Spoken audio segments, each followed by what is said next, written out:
Los otros días compartiendo con algunos amigos en un parque, me llamaba la atención y me quedó de alguna manera también resonando un poquito y de acuerdo a distintos estudios, una frase de un hijo a su madre, ¿verdad? El hijo aprendiendo a andar en bicicleta, un hecho que es común y cotidiano a nuestra propia vida, a nuestra propia existencia, ¿verdad? Todos nosotros recordamos en algún momento haber aprendido a andar en bicicleta, a dar esos primeros pasos, no solamente en un desafío de ciclismo, por así decirlo, sino en cualquier aventura o en cualquier hecho que nos suponía un desafío. Y hemos repetido siempre esta frase eh, que escuché en este parque y que también me retrotrae a mi propia infancia, y creo que a la infancia de muchos. Esta frase que le dice el hijo a su madre, le dice, mamá, mirá, o mirame, ¿no? Una frase que parecería, como acabamos de decir, desapercibida, parecería pasar más común y cotidiana, pero que en realidad en el fondo esconde más de lo que muestra, ¿verdad? En el fondo esconde una existencia que necesita ser validada, una existencia que a través de la mirada necesita ser creada, por así decirlo, o de alguna manera también recreada, ¿no? En el caso de que se haya logrado aquel objetivo. Y es una frase que de alguna forma se va a ir repitiendo en nuestra propia historia de vida.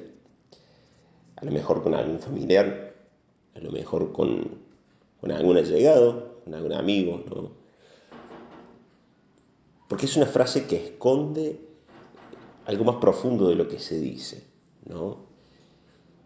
Y en principio no tendríamos que estar hablando de una mirada o de una observación, sino de todo un ser, de toda una existencia que pone su atención en otra. Y eso nos hace recordar a lo que decía Jean-Paul Sartre, un exponente del existencialismo. Él afirmaba, o en uno de sus libros, Conciencia y Existencia, él nos dejaba entrever una pregunta realmente conmovedora, profunda, ¿no? Y la pregunta era, ¿has pensado alguna vez qué pasaría si dejaras de mirar algo? ¿Has pensado alguna vez si eso que dejas de mirar de alguna forma acabaría con su existencia? Y es una frase que impacta de primera vista porque todos sabemos que en primer o en último orden las cosas, el mundo material, las personas nos dependen de nuestra mirada. Pero en algún punto sí, en algún punto no tenemos conciencia de la existencia nuestra para los demás y viceversa, de la existencia de otros para nuestra propia vida. Y de alguna manera nos damos cuenta de esa existencia cuando ya no está. O nos damos cuenta de esa existencia cuando su mirada ya no está, ¿no? Y ahí damos cuenta del valor de la mirada. Y ahí damos cuenta del valor que tiene nuestra mirada para otros y la mirada de otros sobre nuestra propia vida. Miradas que de alguna manera sostienen, miradas que de alguna manera potencian, miradas que en último término dan la posibilidad de ser, dan la posibilidad de realmente existir. Y es por supuesto en esas miradas, en las miradas de los demás, que se refleja de manera por supuesto sacramentalmente o en la manera de revelación la mirada de aquel que nos ama, la mirada de aquel que nos busca, que en Jesús se ha revelado como Padre que constantemente nos acompaña y que constantemente nos sostiene su mirada para que podamos seguir no solamente existiendo como por una cuestión así de ósmosis, no solamente existiendo en un estado vegetativo, sino realmente existiendo en nuestro estado más pleno.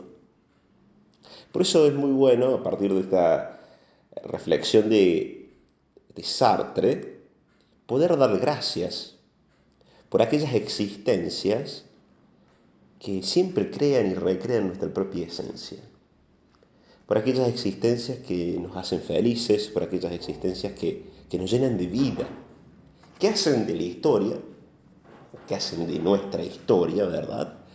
No una historia llana, sino una verdadera historia de salvación.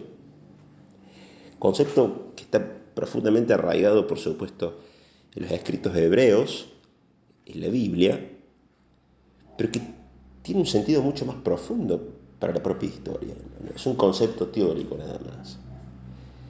Es más que un concepto, es más que una idea. Es la vida puesta concreta y puesta en marcha. Dios que nos quiere salvar de aquellas situaciones personales, comunitarias, las que sean, que realmente no nos aportan vida. Que por más que nos gusten, no nos hacen bien, ¿no? Es una cuestión muy interesante, ¿no? De pasar de lo que nos gusta a lo que realmente nos hace bien, a lo que realmente nos planifica, nos potencia, hace de nosotros la mejor versión de nosotros mismos, con las cualidades, con los talentos, con los dones. Pero volviendo de nuevo al tema, eso no sería posible sin la mirada de aquel que nos ama, de aquel que nos sostiene.